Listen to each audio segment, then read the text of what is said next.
Welcome everyone to our second webinar in the series of 4. You can register for all of them, follow Hermione across the Atlantic, and see the weather data being uploaded daily during her voyage to 2015 at seaformation.com. That's SEA formation.com. Today we will be talking about navigation. We will examine what tools they had in the late 18th century and which ones have been added today to make navigating easier and more precise.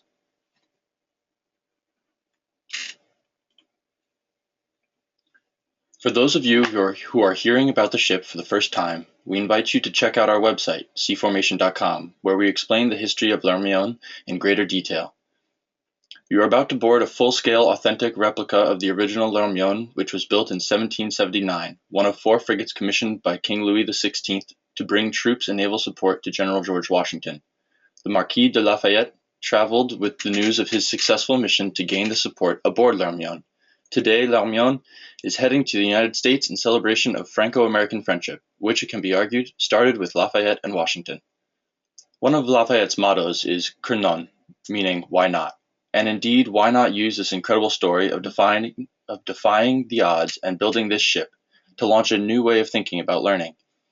These webinars are designed to start the conversations that can be had between classrooms on both sides of the pond, as we sometimes refer to the Atlantic.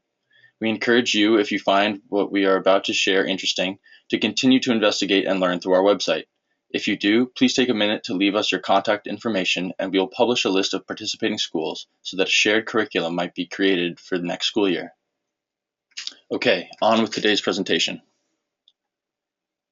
We hope to have Charlene Guiquel and Antoine Faure aboard Hermione direct from Las Palmas in the Canary Islands, where the ship is making what's called a technical stop, which is used to resupply and make one last round of checks on all the mechanical equipment before setting sail for Yorktown, Virginia.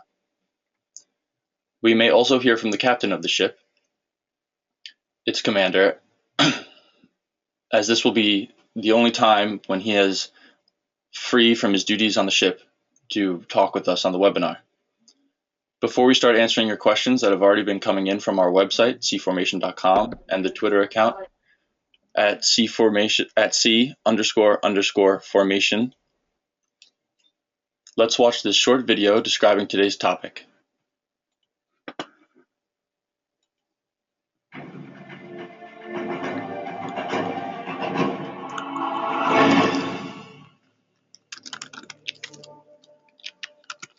Hey everybody, welcome back aboard the Hermione. This is our second webinar in the series of 4, and we're going to talk today about navigation, the change in navigation from the 18th century to today. We're not navigating on this ship in the 18th century style, but I will tell you that the 3 essentials to navigation back then are still the 3 essentials that we have today. And that is knowing how fast you're going, what direction you're going in, and what time of day it is. Ships back then kept time in a very ineffective way from our standards, using an hourglass. And if you don't know what that looks like, I recommend that you look it up. It's kind of cool. Some of the times you use them in games that you played with. It basically looks like 2 pieces of glass stuck together with sand in it. And every half hour, it was someone's job to spin that around. That's how they kept time on a ship in the 18th century. And knowing which way you're going, you use something that's called a compass. And the compass tells you whether you're going east, west, south, the 4 cardinal points, or anywhere in between. The last piece of data that you need to have was how fast you were going. And they then used think of it as a long rope with a bunch of knots tied in it at equal lengths, and they would count how many ropes would slip through their hands in a certain amount of time. You can imagine they were counting time with an hourglass. There were a lot of imprecisions. As you'll see later, we've advanced a long way, but the same principles still apply. So stay tuned.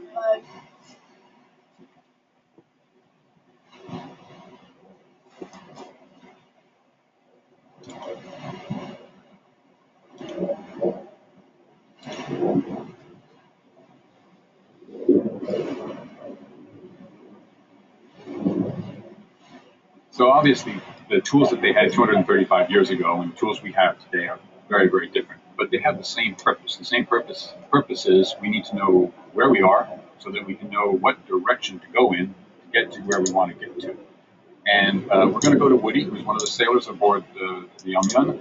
He's going to explain how we do things today. Okay, so what I'm going to do is take the coordinates that we're at currently, which is given to us by satellite, and our coordinates are 32 degrees north, 7 minutes and 4 seconds. There we go. 10 degrees west. Good enough. 32.7 and 10 degrees. So we'll go to the chart. Okay, and here we have our nautical chart.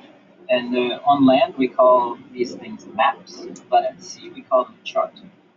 But what we're going to do to plot the course is look at the marks on the side and the marks on the bottom. So the ones on the side, that tells us our north and south.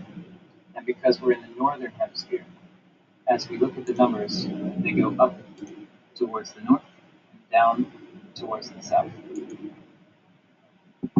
So we'll get our north direction, and that's 32, 30, 31, 32, and 7. And it will come right across. You can see sort of where we've tracked our where we've been. And we come down here to the bottom, and we find 10 degrees, which happens to be this line here. And that's 10 degrees west. So that's pretty easy for us. We just have to plot this 7 there, we transfer it with the dividers. We'll make a mark, and then because we got our GPS, we'll put a circle around it, and the time, which is 17:30. If we were to plot with a visual representation, we would change the mark a little bit, and we would make it a triangle. So we have a dot with a triangle over the top. But because GPS, we put a circle. Use paper charts because it's good to have redundancy, especially on these sailing ships. We don't know whether or not the GPS is going to fail, and sometimes if we don't zoom in enough, as we found out on the most recent global ocean race, that we can forget that some things will not show up on the GPS chart. The GPS chart changes when you zoom in and you zoom out. One important thing to remember with these charts is that because the Earth is round, we're projecting it onto a flat surface. And what happens is that things change slightly because of the geometry, but we don't need to get into the geometry. But what we do need to know is that if we take our mark down here at the bottom, let's say we take 10, and we transfer it all the way up here to the top, that 10 is slightly different. The 10 up here is smaller than the 10 down here. Okay, let's talk about currents. So in most places in the ocean, because of the rising and falling temperatures, it pulls the water around the sea. And when that happens, we have to take that into effect. Because we are just a sailing ship that is floating around the ocean, and if there was no wind, we would stay still, unless there's a current. And let's consider this little eraser here our ship, and we'll consider this this rule the currents of the ocean. And let's say the currents are flowing in circular pattern around this area, and it's coming in this direction. If we had no wind, we would be sitting there and floating around with the current. But if there was a wind coming across and hitting the ship and pushing us forward, the current would be coming sideways, which would bring us sideways as we go forward. So we have to take into account the currents and the winds whenever we're sailing the ship. Instead of ending up here, we end up here. So that's why we have the course over ground and also our heading on the chart, on the magnetic chart. Okay, so the key thing to remember from what Woody just said was that the direction that the ship is going over water is not necessarily the direction it's going over the land, because of the effective current which we get from taking those GPS positions all along the way. See what it is. Back in the 18th century, they didn't have GPS, so they didn't know what the effective current was. They had another tool that they used. We're going to go to Antoine now, and we'll find out what that was. Antoine. Yeah. So, 200 years ago. Yeah. How did they know where they were? thanks to celestial observation. Yeah, thanks to the angle between the celestial objects and the skyline. And second tool was the time. Sure. Not so good. Not so good. Use that hourglass thing. Yeah. And there was a lot of error there. Yeah. What Antoine is using is called a sextant, and it's a very useful tool in terms of giving us a position by measuring the angle between the celestial body of choice in the sky and the horizon. After a series of difficult calculations, we can then determine that we are somewhere on a line that encircles the globe. And because we've been keeping our dead reckoning, we've been keeping an idea of where we are. We know somewhere about where we are. But to really be precise, we have to then do the same calculation 2 or 3 times during an afternoon or an evening to get 3 lines that encircle the globe. And where those 3 lines intersect gives us our position. Overall, though, when we go back to the 18th century, the biggest problem we had was time. We've said before, an hourglass is not a very precise measure of time. And until the chronometer gets invented and used on a boat, all of these fixes have huge errors. Antoine, thank you very much. Thank you, Marc. Incredible. It's obviously not simple. And I'm sure a lot of you who just listened to all of this have a ton of questions. And what I want to encourage everyone who's on this webinar today, if you've got a question, remember there's no such thing as a stupid one. So ask it, because the experts are online and they will answer them for you. Stay tuned for our next webinar. It's May 12th, same time, and it'll be about life aboard. So you'll learn a little bit about what people do on board, not only the work, but also how they have fun. So it's been a pleasure. Ben, take care of everybody, and we'll talk to you soon. Bye. All right, everyone. So we have the ship waiting, and I'm going to bring them on in just a moment.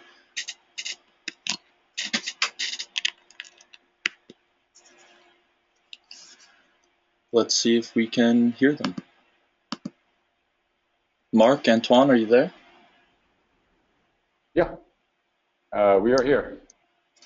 Wonderful. So welcome to the webinar. Thank you. It's good to be able to be with you. Are you ready for some questions? You know, if you've got some, we would love to hear them. Sure. And either I or Antoine will answer, depending on who's got the best answer. I think he'll have most of them, but. Okay, well, let's start off. Jim in New York asks, when did the chronometer replace the hourglass as the ship's timekeeper? That's a really, really good question, and I have to admit I did not prepare for that one. I believe it was a 19th century invention. I mean, they had clocks on shore in the 18th century, but they hadn't figured out a way to make one work on a moving ship and to keep it from soaking wet and all that. So I would have to say it's a 19th century addition to navigation. And Jim, I apologize not having the exact answer, but we will put that up on the webinar on the website for you. All right. And so going along that line, is a lot of the equipment you guys use now waterproofed or protected from the elements? Yeah, Antoine, you want to talk about that a little? Ouais. Yeah, all equipment used outside on deck are waterproof, because now we have got to have a safe trip. To have a safe trip, we have to get some new equipment, so like GPS draft indicator, and so we've got waterproof equipment. So keeping in vein with the weatherproofing, if a ship in the 18th century was caught up in a violent storm, Anne in Paris is asking us, how might they figure out where they are once they get their bearings and are settled after the storm? Right, that's also a really interesting question, because I'm sure, obviously, flipping the hourglass during a storm, although I'm sure it was done, might not have been done with any kind of timeliness. And as you guys know, if you start jostling glass, the sand inside of the glass is not going to drop at the same rate. So they really had to start from square one. And the thing that to keep in mind is that once a day you can get a fix when the sun hits its highest point, and you don't actually care what time of day it is, because you're just using local noon, which is the point where the sun reaches its zenith in its arc across the sky. And if you keep using the sextant for a good period of minutes, you might even give it 20 minutes, and you keep looking to see it climb, and just as you begin to see it go down, you take your measurement there for the angle. That's your noon point, and that will at least give you latitude. So you'll know how far north or south of the equator you are. It won't give you longitude, but at least you know where you are relative to the equator and the poles, and that's a good place to sort of start over again. Very good. So it sounds like it wasn't too much of an inhibition. No, it wasn't too much of a problem, unless they were within 50 miles of reefs, in which case then you become very concerned of getting a very precise fix. In which case then they would only move slowly, and they might actually lower barks to the additional boats, the dinghies and things like that they have aboard, and send crews out to do soundings, to actually take a lead line, a big piece of lead on the end of a rope, and look at what the depths were, and they might be able to tell from that as to how close they might be to the reefs. Or of course, there's always visual. When you climb in the masts, you can see a much greater distance. So one of the things they would definitely do once the storm is past was to climb up into the rigging to look around and see what they could see. Going along with that, in the video you talked about how GPS doesn't give the same detail depending on the scale. If you're too zoomed out, you won't see everything that's there. Roger in Alexandria is asking if a lot of ship captains use sextants or if they've come simply to rely on GPS, which, as you mentioned, might have some faults. Yeah, Antoine's laughing. I'll let him answer that one. Yeah, maybe I can answer because I worked before on merchant ships, and it's rules on board. We have to have two type of positioning system. So the first one is a GPS. We've got some other systems, but usually we use only one. This is GPS. But all ships have sextants, but maybe this the latest ships with sextant user is Hermione today. Yeah. I will just chime in that, believe it or not, if anyone's interested in trying to use a sextant, there is actually an application for the iPhone and probably for other smartphones that will do the calculations for you. So all you need to do is have a functioning sextant and functioning iPhone, and the hours of calculations are now reduced to a few clicks as a backup. That's pretty impressive application technology there. Mm-hmm. Mm-hmm. Is the sextant still usable with a fog? If there's a heavy fog and you can just make out the sun, is that still enough? And then you can estimate where the horizon would be, or do you have to wait for the sun to poke back out? You have to wait the sun back up. Yeah. Sun or stars. And you have to and the skyline, of course. Yeah. Because you take the angle between both. So you need the sun or stars and in the same time the skyline. And when you're out at sea, has the visibility of the stars changed at all with air pollution that's around the world now? No, once you're out at sea, the stars are fairly easy to see. You have to know which one it is. That's the bigger problem when you do star sightings, because all the tables are based on every given star. So you can't just randomly pick a star and do the angle. You have to know that it is that particular star, so that you then relate it, the angle, to the tables that are related to that star. The star fixing is not an easy. It's an art form in many ways, and as Antoine said before, it's a little bit of a lost art now. And yeah, the only pollution. This is not a pollution. This is the brightness of the moon. And around the moon, we cannot see the stars, but that's all. Our next question is regarding something that still boggles my mind at this point. Pierre in Bordeaux writes, what's the difference between a nautical mile and a regular mile? And why do ships use a different mile measurement? I would love to say that we're just independent, but it actually, there's a scientific reason for it. the statute mile, or the mile that we use to measure roads and car movements, is something that was created. It's a measurement that was created, and I honestly don't know why it was created, but it was created. The nautical mile actually has a relationship to the Earth itself, and I let Antoine maybe want to explain what the relationship is, but it's actually it's a very simple one. Yeah, this is a minute. It's a minute of a minute. It's a subdivision of 1 degree, like an angle, and you know that the Earth is a ball, and this is 1,850 meters is 1 minute of latitude at the equator.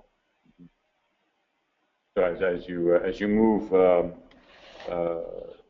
that's what Woody was talking a little bit about in the video. As you move north in latitude, the nautical miles get squished on the map, and that's why you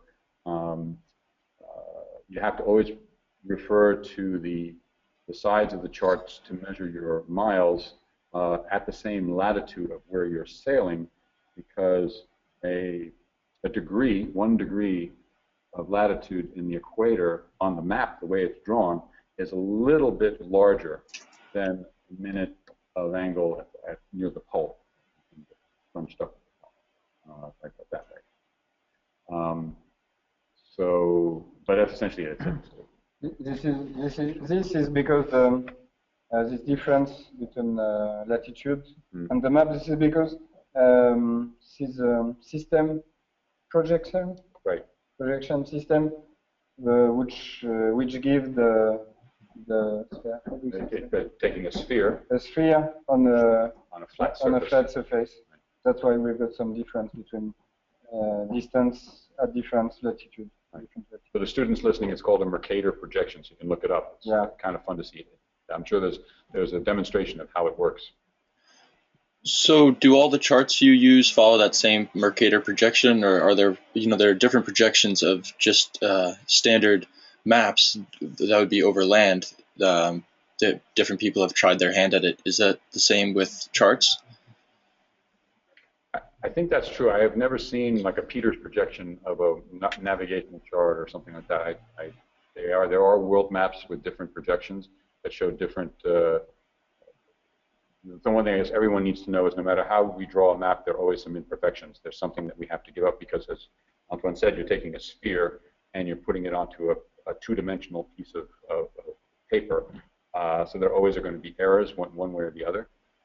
I have never seen a nautical chart other than a Mercator chart, although, again, back in the 18th century, there probably were many different projections because... That we'll use to reach the United States. We'll use another one. Yeah. And the latitude are not horizontal. Yeah. Horizontal. That's like on the Earth. Okay. Cool. So you actually see the latitude line curve. Ah, that's really cool. That is. We have a question from a panelist asking, are you following the same route that Lafayette did to go to the Canaries and then across the Atlantic, or is this something that's been plotted for the first time?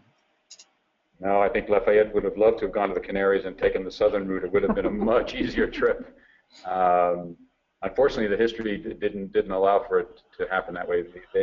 The ports of New York and Philadelphia, the southern ports of the states, were under British control, and so there was no way to safely sail to the southern ends of the colonies. They had to go north. Boston was the only port that was in the hands of the colonists, of the insurgents. So that's why they had to actually sail against the prevailing winds. And it's actually a testament to how well this design of square rigger sails, because she's able to point quite well into the wind. Not as well as modern boats, but much better than the traditional square riggers of her time. That's very impressive. Yeah. When Go ahead.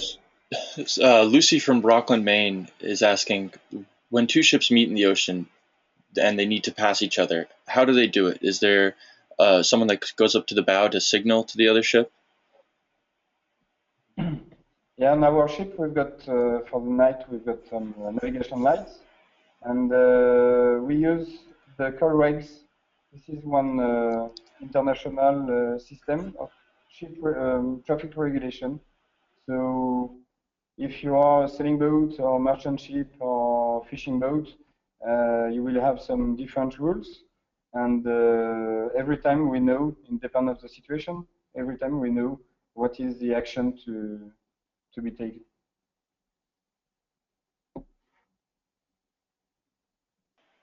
How often is it that you'll interact with another ship during your sail? I saw when you were moving down the coast of Portugal, it seemed to be a very heavy shipping lane. Yeah, it was. We did go through the shipping lanes of that entered the Mediterranean at Gibraltar, and that's why we always have a bow watch to help see these other ships as they're crossing. And as Antoine just said, they have navigational lights on them that tell us whether they're going from left to right or right to left, or going in the same direction as us or coming straight at us. So you can begin to judge. And then, of course, today there's communications by radio. So if there's a question of what a ship is doing, you immediately communicate with them by radio to better understand what they're trying to do. Yeah. And I imagine that's one of the benefits of having the modern technology on your ship is now, you're able to communicate more easily with those that you interact with. Yeah, one thing we didn't say is that many ships, including the Hermione, participate in a system where you describe who you are, and on the GPS map, if you see another ship, often you can tell what type of ship it is and the name of the ship. So there's less guesswork as to what you're dealing with.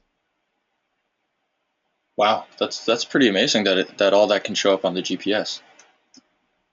Yeah, it's a wonderful system, and it enables ships to know what if they see something on the horizon, they can quickly understand how fast that ship might be moving because of the kind of ship it is, that kind of thing. Our next question comes from David in Stamford. He's wondering, how do radar and GPS work together, or do they kind of serve the same purpose? Yeah, we've got both on board, and thanks to technology now, we are able to take the screen of the radar and send it on a map, an electronical map, which is working thanks to the GPS.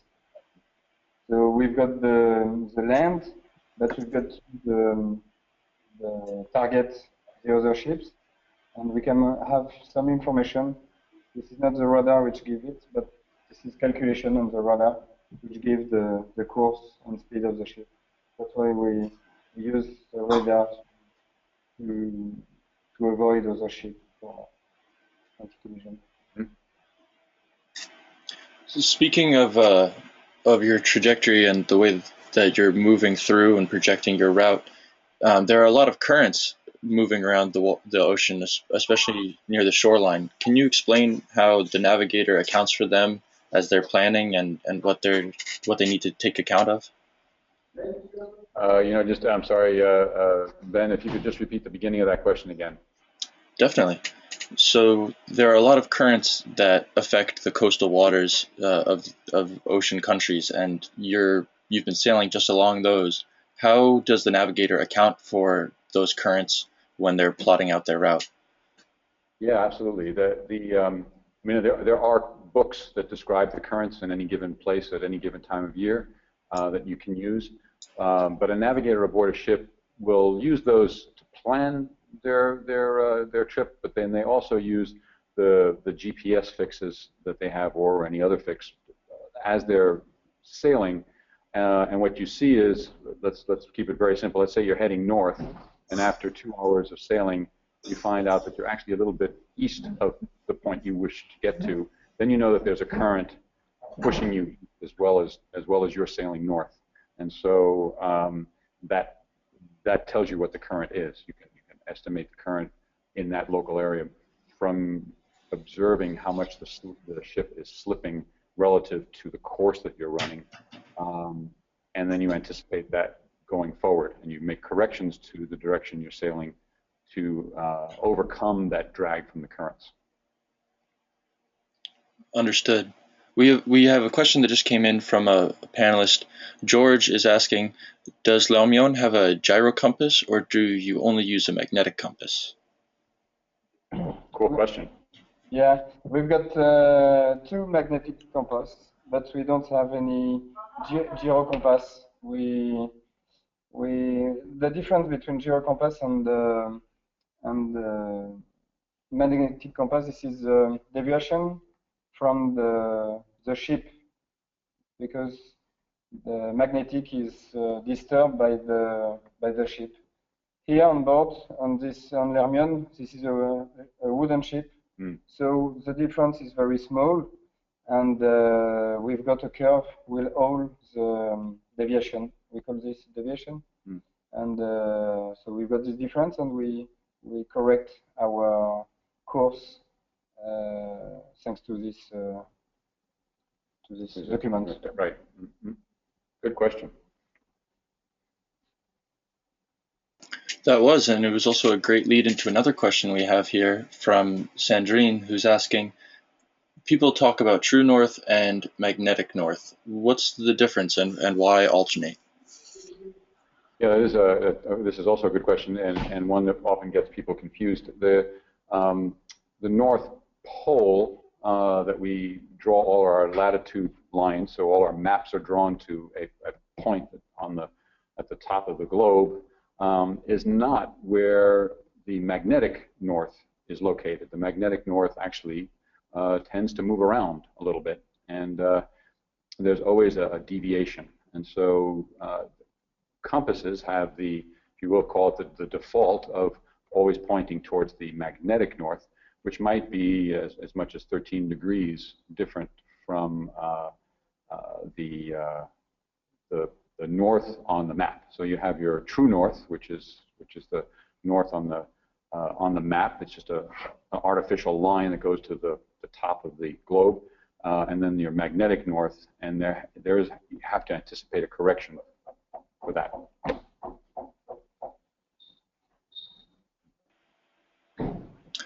So, and it sounds like corrections aren't that hard to do, as long as you know the deviation that you're accounting for. Correct. You know, it's something that doesn't change all that quickly. It changes over long periods of time. The magnetic north switches around. I mean, if you want to go into a geology lesson, which is sort of outside the framework of this webinar, but scientists have seen that over time the north and south poles actually switch. So the magnetic currents actually flow in the opposite direction, and when that would happen, all of our compasses would actually point in the wrong direction from what we're used to. They would all be pointing south instead of north. So these are changes that occur very slowly, and we can anticipate the error, the deviations in the magnetic compasses, as Antoine said earlier, are more affected by metallic elements on the ship than they are by the movement of the North Pole. Right, right. But we've got, I know in France it's very small difference between the magnetic north and the true north, the north which is indicated in the chart. But on United States we will have to take care because it's about 6 or 7 degrees west. So it means that if we don't correct our magnetic course, we have an error of 6 degrees. Huge. Yeah. So it's definitely good to know where you are before you make those corrections. Yeah. Speaking of that change, depending on where you are, Sabine in Baltimore is asking, how do ships handle time zone change as they cross the ocean? It's a really good question. I'll rephrase it for Antoine because I don't know the answer to this. When you travel through time zones, we're going to leave from the Canary Islands, and there's a 5-hour difference to the coast of the U.S. How does the ship change time? Do we take 20 minutes off each quarter, or? you know that the Earth, you have 360 degrees. If you divide by 1 day, so it means 24 hours, you will find 15. So it means you have to change your time every 15 degrees longitude. But usually we adapt this with our working time. So it means to have a daylight as soon as we work and until the end of the day work. Okay, so we change it progressively as we go across. For example, we will change as soon as we leave. We will change. We will advance 1 hour. 1 hour, ship's clock 1 hour, and then every 15 degrees longitude. Okay. I think that would be something very interesting to talk more about in the next webinar, dealing with life on board and how your shift times change with those small changes and accounting for them so you know when to wake up and when you have to be working. Right. Yeah, you're right, because it's difficult to have the same working time for everybody. So as we are 3 teams working on the ship, we share this hour, less or more, we share in 3 parts, so 20 minutes. So 20 minutes more or less, depending if you're going westward or eastward. So we will work 20 minutes less. Yes. As we go across, and 20 minutes more going back. Yeah, I'm glad we'll stay in United States. I'm glad I'm on this leg and not on the way home. Yeah. So there are a few more questions I'd like to get to before we switch over to our conclusion. Robert wants to know if you're using exclusively sail power or a mixture of engine and sail, or primarily engine power to reach the Canary Islands. Yeah, well, to reach the Canary Islands, we unfortunately had to use a lot of engine power because the winds were not in our favor. They were kind of either very, very light or in the wrong direction. We did end up sailing quite well the last few days, made up for it. But our hope is, as we leave here, because we're heading west, and the predominant winds are generally east, the trade winds, as you've heard them called, we're hoping that we'll have strong following winds, right? And lately, the winds have been more northerly and even westerly, west-west, northwest. So it's a little bit difficult to say, but we will try to use the engines as little as possible. Yeah, I hope you have the winds and the tides to be able to sail. Our last question will be from Barbara. She's asking, what's the minimum number of people that it takes to sail this vessel, and how much more challenging is it than sailing a modern ship? And I'm sure this is something that will be in more detail in our next webinar as well. Yep. Yeah. The minimum crew member, this is the French authorities who choose it with the advice of captain, and it's 72 person on board to sail with Hermione. Which is much smaller than what had been used in the day. Back in the day, there were, I believe, over 300 men aboard the ship. But you have to remember, they also had to run the cannons, and because it was a battleship, many people died in the process of navigating and fighting. So there were extras aboard to anticipate the loss of life along the way. Yeah, because we received the weather forecast. It's more easier to predict. Yeah, to predict the maneuver on. Right. Yeah, you can see things. Today we can see the weather coming, and we can take the time to lower the sails or to increase the sails. Back then, it was much more observational, and you had to know, there needed to be many more people to quickly douse the sails if a storm came up. It sounds like it would be all hands on deck. Just about. And 2 centuries ago, they were, for the maneuver, they were 120. The other one, it was soldiers. Soldiers. Yeah. And so the only difference is that before, 2 times less. Yes, for half. Yeah, half. But it means that now everybody have to be on deck for a maneuver. Before, with only one team, they can maneuver the ship. Alter course. So they had 120 in each tier. So it was not tier but bordé. So it means only 2 teams. Okay. So it was 60 guys every time on board, on deck, sorry, for maneuver, and they were able to get all the maneuver we know. To alter course. Now we need everybody to have 60% on deck. Right. So I guess it was Barbara that asked that question. The real answer is you need 60 to 62 people to sail the ship when everything goes wrong. When you really need all the hands on deck, that's the minimum. And back in the day, they had 2 sides of the ship sailing her, and there were always 60 people on deck, so there was never a problem. Today we sail with generally about 20 on deck at any one time. So if we need everybody to get to that 60, we have to wake up the whole crew. Gotcha. Quickly, we have one last question from Mary.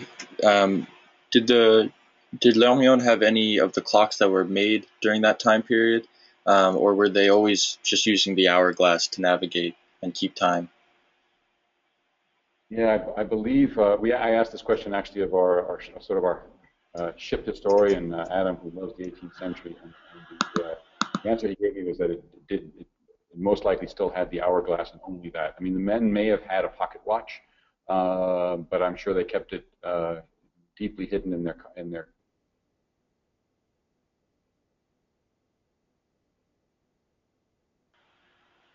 Yeah, the pocket watch at that point would be a prized possession.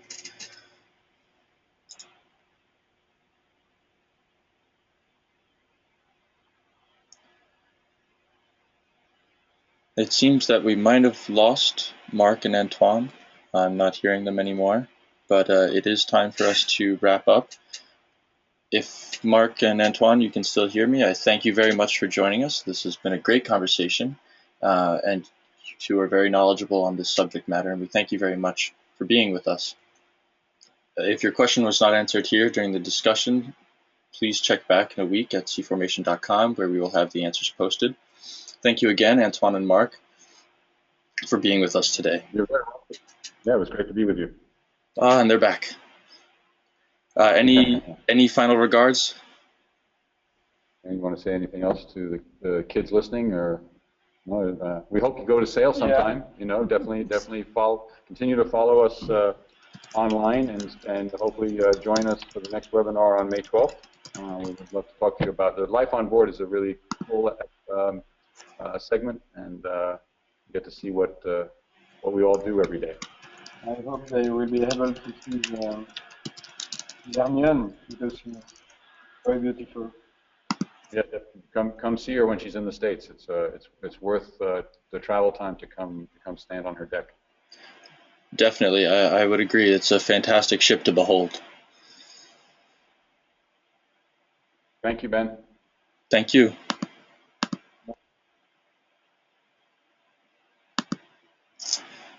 If you have not already done so, we invite you to consider joining us on May 12th, when we will be looking at life aboard this frigate.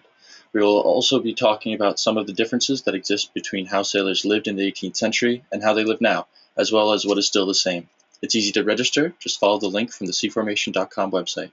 On behalf of the crew aboard L'Hermione and the team supporting them in France and the United States, we want to thank you all for joining us. This is Ben Jensen for Marc Jensen aboard the ship. Have a great day, everyone.